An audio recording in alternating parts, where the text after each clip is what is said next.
நீதிமொழிகள் 8ஆம் அதிகாரம் 17ஆம் வசனம் இப்படி சொல்லுகிறது, அதிகாலையில் தேடுகிறவர்கள் என்னை கண்டடைவார்கள் அப்படின்னு சொல்லப்பட்டிருக்கு. அப்போ மதியம் ஈவினிங் நைட்லாம் தேடினா கண்டடைய மாட்டோமா அப்படின்னு கேட்டா அப்படி கிடையாது.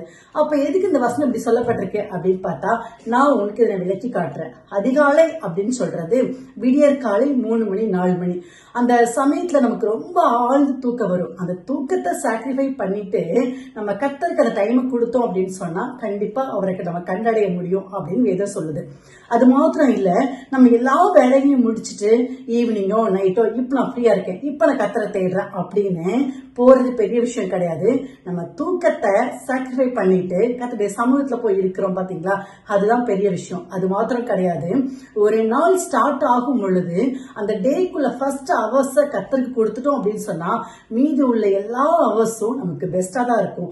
வேதம் சொல்லுது, தூக்கத்தை விரும்பாதே, விரும்பினால் தரித்திரனாவாய் அப்படின்னு சொல்லப்பட்டிருக்கு. தூக்கத்தை விரும்பாதீங்க, அதிகாலமே கர்த்தரை தேடுங்க, கர்த்தரை கண்டிப்பா கண்டுகொள்வீங்க. ஆமென். God bless you.